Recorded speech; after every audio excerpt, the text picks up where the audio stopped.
चलिए नमस्कार, secure success classes में एक बार फिर से स्वागत है आपका। आज हम लोग पढ़ेंगे मौर्योत्तर काल, ठीक है। इससे पहले मगध के विस्तार में हम लोगों ने मौर्य काल तक पढ़ लिया था, मौर्य वंश तक, जिसमें सारे वंशों को एक तरह से देखा, ठीक है।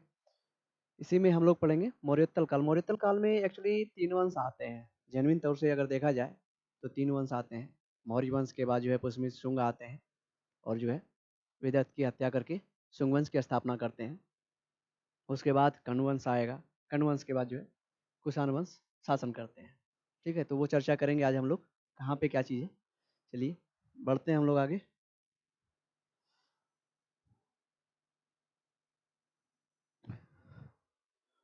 मौर्योत्तर काल में जो आपको पढ़ना है,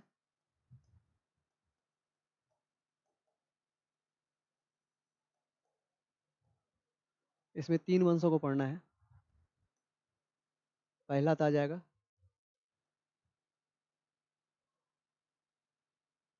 शुंग वंश,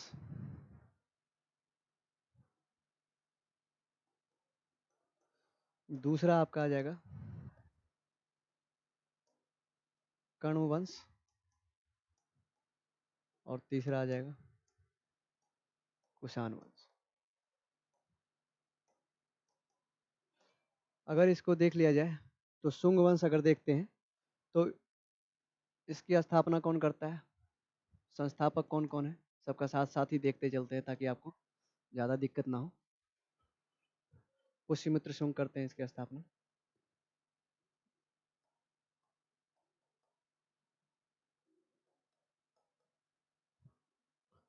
अगर अंतिम शासक की बात करूं,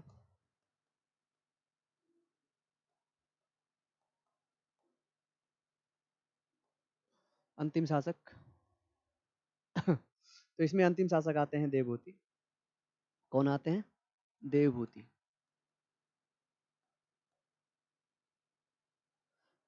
शुंग वंश में लगभग 9 राजाओं के द्वारा शासन किया जाता है और पुष्यमित्र शुंग इसके संस्थापक होते हैं। एक्चुअली कब क्या घटना बढ़ती है वो हम देख लेंगे, ठीक है। कण्व वंश की अगर देखते हैं तो कण्व वंश जैसे ही चलते हैं, कण्व वंश तो कण्व वंश के संस्थापक जो होते हैं वासुदेव, ठीक है। और इसके तो आप जान ही रहे हैं, कुजुल, कटफिशेस, ठीक है। ये क्लियर हो गया। आगे बढ़ते हैं इसी में। अब डायरेक्ट हम लोग चलते हैं शुंग वंश। शुंग वंश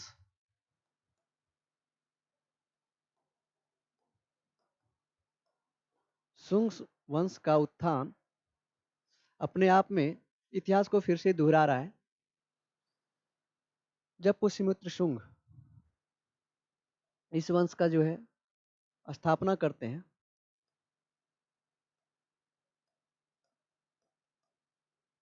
पुष्यमित्र जब जो है शुंग वंश की स्थापना करते हैं तो घटना क्या घटती है कि मगध राज्य पर यवन के आक्रमण का खतरा बढ़ जाता है। आक्रमण का खतरा रहता है। इसको देखते हुए, क्योंकि यवन जो है पश्चिमोत्तर भारत से अटैक करते हैं, बार बार मगध को जो है अपने आधिपत्य में लाने की कोशिश करते हैं। उसी इसी आक्रमण के खतरे को देखते हुए पुष्यमित्र शुंग ये होते हैं मौर्य वंश के कौन? मंत्री होते हैं, ठीक है। वृहदत्त के अंतिम शासक वृहदत्त होता है, उनकी ये हत्या करके बैठ जाते हैं मगध की गद्दी। इसके बाद जो है ना सिर्फ जो है मगध की सुरक्षा होती है, ना सिर्फ मगध की सुरक्षा का जिम्मा लेते हैं, मगध की सुरक्षा का जिम्मा लेते हैं, बल्कि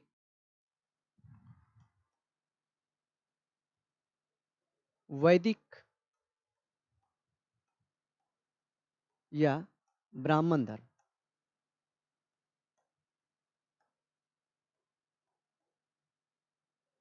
को पुनः स्थापित करते हैं।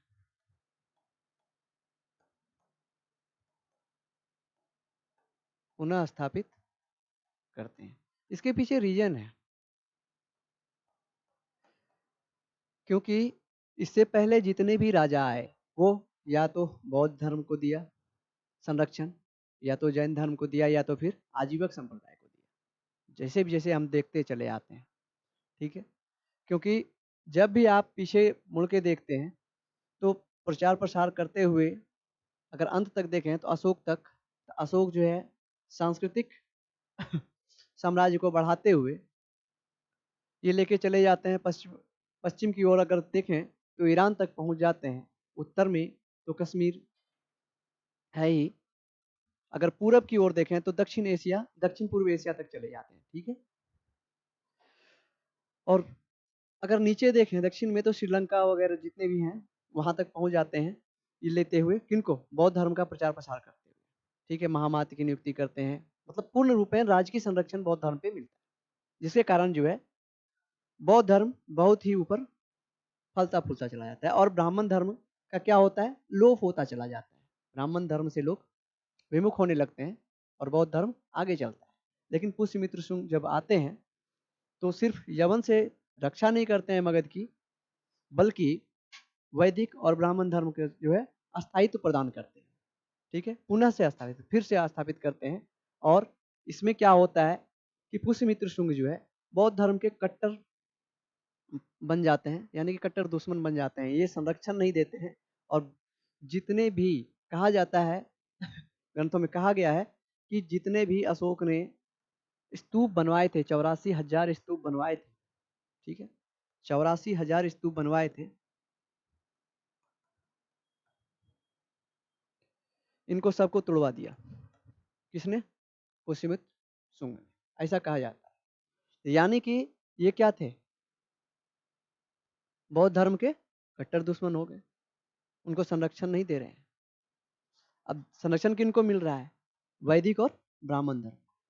तो जब दोबारा ब्राह्मण धर्म आ रहे हैं तो पुनः स्थापित होते हैं, क्योंकि आप देखते हैं वैदिक युग में तो क्या है, वैदिक और ब्राह्मण धर्म ही तो चल रहा था। उसके बाद तो बौद्ध धर्म आए। जब महाजन पद काल था तो उस समय जो है आपका वैदिक धर्म ही था। जैसे ही मगध साम्राज्य धीरे धीरे स्थापित होकर के आगे बढ़ना शुरू हुआ बौद्ध धर्म फलता फूलता चला गया, साथ साथ में जैन धर्म भी फलता फूलता चला गया, आजीवक संप्रदाय भी फल फूल रहे हैं, क्योंकि राज की संरक्षण मिल रहा है। संरक्षण नहीं मिल रहा है तो किसको, इनको, क्योंकि ये सबसे पुराने थे। तो जो भी चीजें पुरानी होती है उनको जो है अगर उसमें सुधार नहीं किया जाए तो वो सतत नहीं रह पाती। इसलिए जो है इन पे ये आकर के अटके, इन्होंने आगे बढ़ाया और बौद्ध धर्म का वहां से धीरे धीरे पतन होना शुरू हुआ। बौद्ध धर्म का पतन होना शुरू हुआ। जैसे ही शुंग वंश की स्थापना होती है तो बौद्ध धर्म का पतन स्टार्ट होता है। बौद्ध धर्म का पतन प्रारंभ हो जाता है। कहां से, कहां से, एक तरीके से अगर करें तो भारत से ही। ठीक है, भारत से पतन प्रारंभ हो जाता है, क्योंकि मगध उस समय का मगध मतलब पूरा भारत, लगभग भारत हो जाता है ठीक है, तो भारत से बौद्ध धर्म का पतन प्रारंभ हो जाता है। किनके आने से, शुंग वंश के आने से। ठीक है, इनका जो है बहुत ज्यादा, बहुत कुछ इन्होंने, पुष्यमित्र शुंग जो है ये जो है क्या करवाते हैं, अश्वमेध यज्ञ करवाते हैं, दो दो, क्योंकि वैदिक धर्म आ गए तो दो अश्वमेध यज्ञ करवाते हैं। अगर इनको पॉइंट में लूं, दो,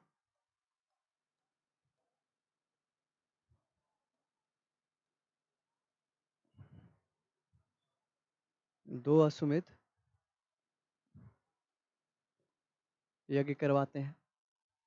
साथ साथ अगर शुंग वंश की बात करें तो पहले जहां तक बात होती है बलि की और इनकी, तो इनको अब जो है बढ़ावा देना शुरू हो गया, क्योंकि अश्वमेध यज्ञ शुरू होने का मतलब ही होता है कि अश्व की बलि, अश्व की बलि। अश्वमेध का मतलब होता है अश्वमेध, अश्व की बलि। ये कहने का है कि घोड़ा छोड़ा जाएगा, ठीक है, जहां तक जाएगा वो साम्राज्य उनके कब्जे में है। जहां घोड़ा को रोका गया वहां लड़ाई होगी, अगर जीत गए तो और आगे घोड़ा जाएगा, नहीं तो रुक जाएगा। उसके बाद ये जो घोड़ा घूम करके आया है पूरे को, उसके बाद इस घोड़े को यज्ञ करके यहाँ पे बलि दी जाएगी। यही तो होता था अश्वमेध यज्ञ।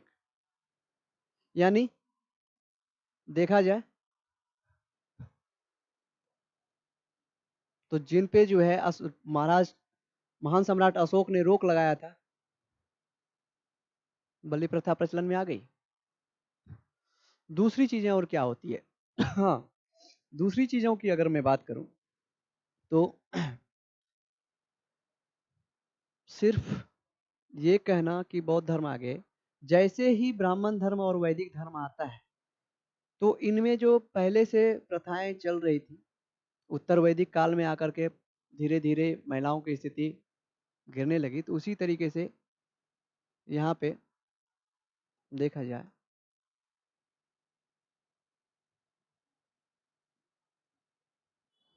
बाल विवाह शुरू हो जाता है।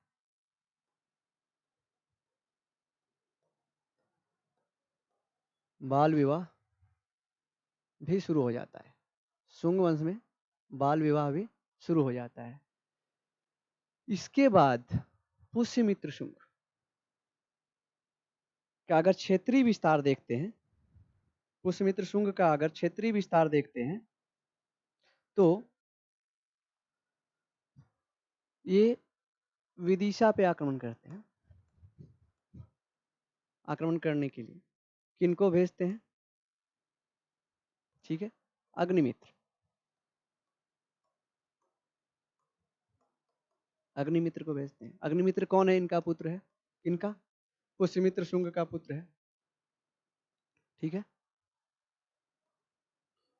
पुष्यमित्र का पुत्र कौन है? अग्निमित्र। आप ध्यान दिए होंगे कि अग्निमित्र वहां से जीत के आते हैं और नेक्स्ट सक्सेसर भी अग्निमित्र बनते हैं। लेकिन आप कालिदास का नाम सुने होंगे। इनकी एक रचना है,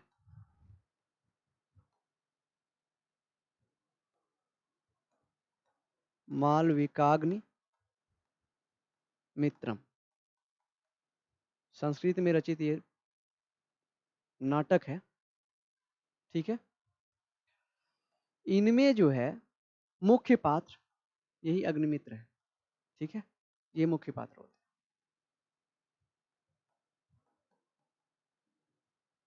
इन्हीं की जो है, इन्हीं को पात्र मान करके मालवाग्नि मालविकाग्नि मित्रम जो है लिखा गया है। किसने लिखा? कालिदास ने। ये सब सारी चीजें आप ध्यान से देखिएगा कि क्वेश्चन पूछा जाएगा। मैं जितनी चीजें बताता हूँ बीच बीच में जो है पॉइंट जो डालता हूँ यही क्वेश्चन ही है आपके, मिलान के लिए दे देगा कि मालवाग्नि कितने किसने लिखा, तो कालिदास ने लिखा, ठीक है। इसके अलावा हेलियोडोरस शुंग वंश में आता है। हेलियोडोरस नाम सुना होगा आपने, हेलियोडोरस, ठीक है। जब हेलियोडोरस की बात होती है, गरुड़ स्तंभ,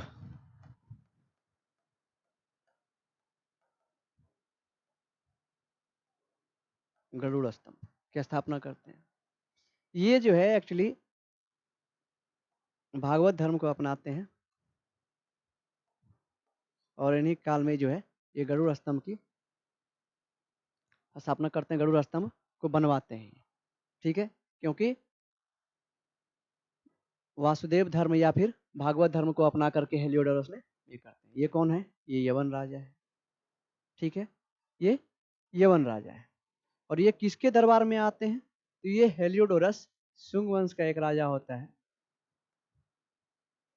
भागभद्र। भागभद्र के दरबार में आते हैं। भागभद्र के दरबार में आते हैं, ठीक है। यहां तक ये बात हो गई। इनकी बहुत ज़्यादा चर्चा हम लोग नहीं करते हैं। इसके बाद जो है पुष्यमित्र शुंग, जिसका अंतिम शासक देवभूति होता है। जिसका अंतिम शासक कौन होता है? देवभूति।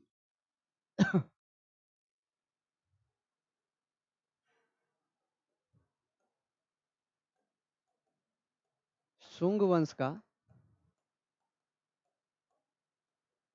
अंतिम शासक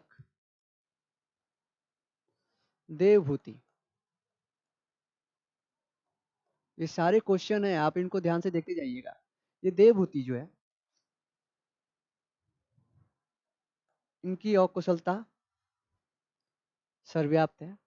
इनके यहाँ एक मंत्री थे, वासुदेव, सचिव। वासुदेव सचिव थे। कौन थे? सचिव थे। इन्होंने देवभूति की हत्या कर देते हैं। ठीक है, देवभूति की हत्या करते हैं। उसके बाद कर्ण वंश का स्थापना करते हैं। कौन से वंश का? कर्ण वंश की स्थापना कर देते हैं।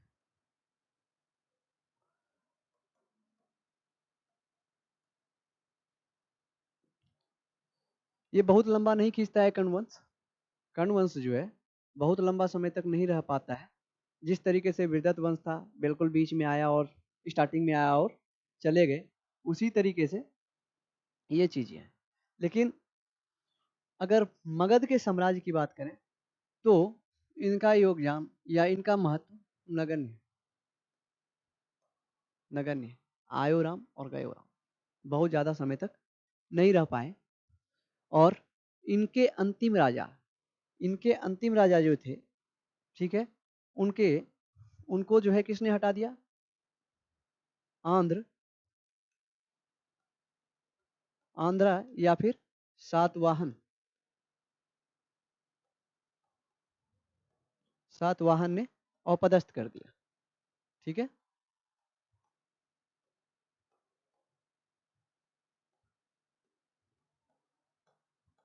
अपदस्थ कर दिया। तो कनवंश भी समाप्त हो गए। अब ये आते हैं आंध्रा, लेकिन ये भी बहुत लंबे समय तक रहते नहीं है। ठीक है, ये भी बहुत लंबे समय तक रह नहीं पाते हैं। इसके बाद जो है कुषाण वंश जो है पश्चिमोत्तर भारत से फलते फूलते ये आक्रमण करते हैं पाटलिपुत्र पे। कर्ण वंश के अगर समय की बात करूं मैं, तो मगध साम्राज्य जो है सिर्फ पाटलिपुत्र तक ही सीमित था। अगर कर्ण वंश की बात करूं तो उस समय का जो है सिर्फ पाटलिपुत्र तक ही सीमित था, जिसको सातवाहन ने खत्म कर दिया। लेकिन जब कुषाण आते हैं, ठीक, जब जो है कुषाण आते हैं तो कुषाण वंश के संस्थापक कौन है? कुजुल कटफिसस।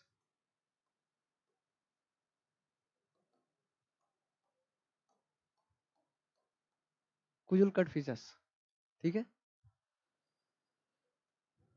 ये जो है अटैक करते हुए, अपने क्षेत्रीय विस्तार करते हुए आगे बढ़ते हैं। ठीक, तो कुजुल कटफिसस ये सोने का सिक्का चलाते हैं। इनका यही काम है कि ये सोने का सिक्का चला देते हैं। इंपॉर्टेंट इनके लिए इतना ही है। इनके सक्सेसर आते हैं भीम कटफिसस। भीम कटफिसस बहुतायत मात्रा में सोने का सिक्का चलाने का जो है इनको श्रेय जाता है। ये क्या करते हैं?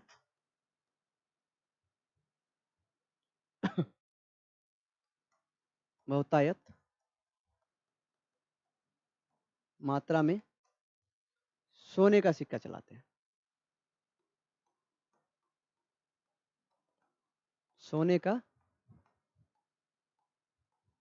सिक्का। ठीक है, श्रेय किसको जाता है? अगर पूछा जाए कि सोने का सिक्का चलाने का जो है श्रेय किसे दिया जाएगा सबसे पहले, आप चले आएंगे भीम कटफिसस के पास। ठीक है, ये क्वेश्चन भी पूछा गया है बीपीएससी में, अगर देखेंगे तो क्वेश्चन भी पूछा गया है। ठीक, इनके बाद जो है कुषाण वंश में सबसे प्रतापी राजा, आप नाम सुने होंगे, कनिष्क का। ठीक है, कनिष्क, ये इस वंश के सबसे बड़े प्रतापी राजा। ठीक है, सबसे अधिक सबसे अधिक प्रतापी राजा। ठीक है, सबसे अधिक प्रतापी राजा।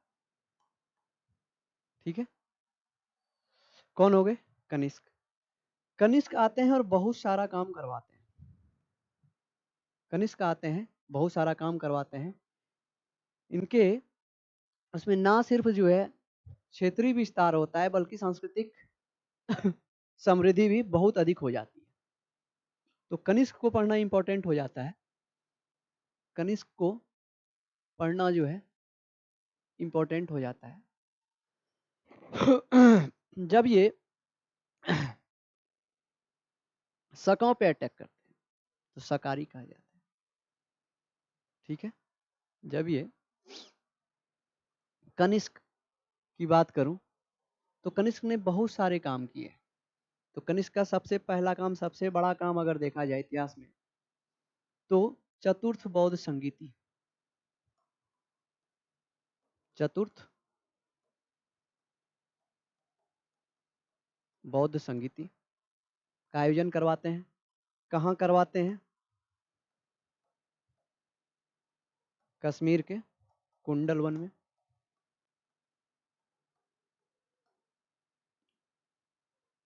कश्मीर के कुंडल वन। ठीक है, इनके अध्यक्ष कौन होते हैं?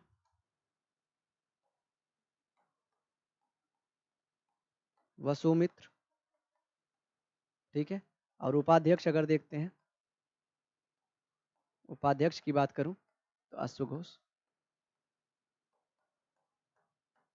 ठीक है, ये तो हो गई पहला कार्य इनका।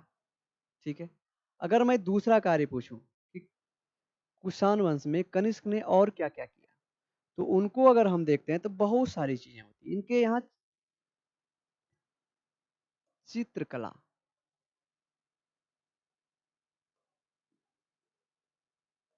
स्थापत्य कला, दोनों फल फूल रहे हैं। ठीक है, आप नाम सुने होंगे गंधार शैली, आप नाम सुने होंगे मथुरा शैली। ठीक है, दोनों फ्लोरिश हो रहे हैं, दोनों फल फूल रहे हैं। ये अपने चरमोत्कर्ष पर थी कनिष्क के समय। ये दोनों शैलियां जो है, इसी को बोल लीजिए चरमोत्कर्ष पर।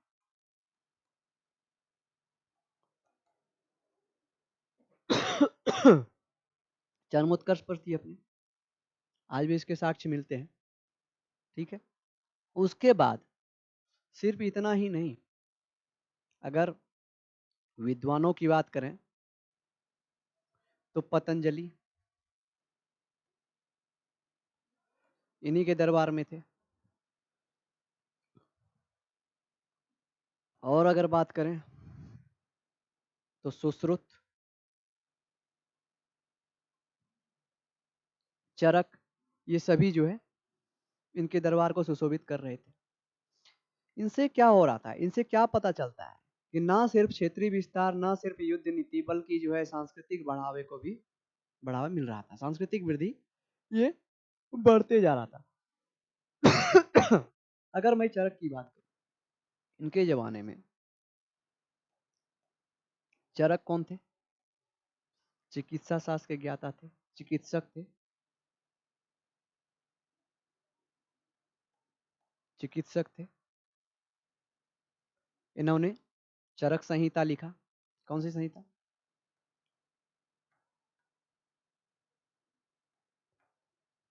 चरक संहिता लिखी। ठीक है, ये क्या है? शल्य चिकित्सा से जुड़े हुए थे। तो एक चीज आप लोग को क्लियर हो जाना चाहिए यहाँ तक कि चाहे कुछ भी हो, ठीक है, अगर कनिष्क की मैं बात करूं, अगर मैं कनिष्क की बात करूं तो कनिष्क एक ऐसे शासक हुए जिन्होंने कुषाण वंश का उत्थान किया, साथ ही साथ जो भारत की एकता थी, ठीक है, भारत में जो एक विशाल साम्राज्य था मगध, उसको बरकरार रखा है इन्होंने। सबसे पहले अगर देखा जाए तो कुषाण की अगर मैं बात करूं, तो कुषाण वंश की राजधानी जो थी वो कहाँ थी? पेशावर थी। पेशावर कहाँ पड़ रहा है? पाकिस्तान, पंजाब, ठीक है, पेशावर है। लेकिन इसको आना कहाँ है? इनको आना है मगध, बिहार तक आना है। तो यहाँ तक देखने के लिए क्या किया इन्होंने? प्रथम राजधानी है ये, याद रखिएगा। क्वेश्चन पूछ दिया जाए कि कुषाण वंश की प्रथम राजधानी कहाँ है? पेशावर। इसी को बोलते हैं पुरुषपुर, भी कहीं लिखा मिलेगा आपको। और इसी को जो है ये तो रहने ही देते हैं, साथ साथ में दूसरी राजधानी ले आते हैं, मथुरा बना देते हैं इन्होंने। ये हो जाती है इनकी द्वितीय राजधानी। तो सोच देखिए, आज बोलते हैं लोग कि डबल इंजन की सरकार, और भी बहुत कुछ पता नहीं क्या क्या बोलते हैं, ठीक है, 2 जगह से चलेगा। लेकिन जो है इनको जो है ये चीजें स्पष्ट था कि एक जगह से इतने जाकर के पश्चिम से हम आकर के पूरब में हम नहीं देख सकते, क्योंकि मौर्य काल का प्रशासन जो चल रहा था चक्र पे चल रहा था। ठीक है, अशोक तक आते आते 5 चक्र हो गए थे, यानी 5 प्रांत हो गए थे। अलग अलग प्रांतों में अलग अलग जो है कुमार शासन कर रहे थे। वहां पे जो है तक्षशिला में सुसीम थे, अवंती में जो है अशोक थे। अगर मैं मौर्य वंश की बात करूं तो, लेकिन वहीं पे जैसे ही कुषाण वंश की मैं बात करता हूं, तो इनकी पहली राजधानी फिरोजपुर, पेशावर, पंजाब है, पाकिस्तान। लेकिन उसके बाद जो है जैसे ही ये आगे बढ़ते हैं, भारत में इन्वेजन करते हुए आगे बढ़ते हैं और पूरे मगध पे कब्जा करते हैं, ठीक है, तो ये मथुरा को राजधानी बनाते हैं। ये क्या है? ये प्रशासकीय सूझबूझ का परिचय देते हैं। प्रशासकीय सूझबूझ का परिचय देते हैं, ठीक है। तो इनमें दोनों चीजें दिखती है। एक तो मैंने आपको दिखाया कि सांस्कृतिक विस्तार हो रहा है, बड़े बड़े मान लोग जो है इनके दरबार में रहते हैं, दरबारी कवि के रूप में। कालिदास इन्हीं के यहाँ है, ठीक है। आपको अगर इसको देखा जाए, चरक हैं, सुश्रुत हैं, अश्वघोष को ले जाते हैं, जीत करके, लड़ाई में, युद्ध में जीत करके अश्वघोष को ले जाते हैं, यानी कि विद्या के संरक्षक हैं। तो ये सारी चीजें हैं कुषाण वंश में। इनको थोड़ा ध्यान से देखिएगा, इनमें जो फैक्ट हैं उनको मैं अभी लेकर के नहीं चल रहा हूँ। अभी मैं सिर्फ आपको एक फ्लो में पढ़ा रहा हूँ कि हाँ चलिए, इसके बाद ये चीजें बहुत ज्यादा इंपॉर्टेंट नहीं होता है मौर्योत्तर काल, बिहार के इंपॉर्टेंस है। बाकी और एग्जाम के इंपॉर्टेंस है तो इंपॉर्टेंट है ही कुषाण, ठीक है। उसमें भी कनिष्क, आगे चलते हैं। कनिष्क की अगर बात करूं तो 78 ईस्वी, देखिए, शक को पराजित करके क्या करते हैं ये शक संवत चला देते हैं। क्या चलाते हैं? शक संवत चलाते हैं, ठीक, 78 ईस्वी में शक संवत। और यही जो है, यही शक संवत जो है अभी भारत सरकार जो है उपयोग करती है। भारत सरकार इसी शक संवत को उपयोग करती है। और ये किसका चलाया हुआ है? कनिष्क का चलाया हुआ है, ठीक है। चलिए आगे बढ़ेंगे जब हम लोग, तो हम लोग इसके बाद जो पढ़ेंगे वो गुप्त काल पढ़ेंगे, ठीक है, जिसमें आपको बहुत कुछ पढ़ना है गुप्त काल में। इसके आगे गुप्त काल आ जाएगा, फिर आपको इंटरेस्ट और बढ़ता जाएगा। जो जो नज़दीक आता जाता है तो और ज़्यादा जो है इंटरेस्ट बढ़ने लगता है। चलिए नेक्स्ट लेक्चर में हम लोग गुप्त काल पढ़ेंगे। तब तक के लिए धन्यवाद।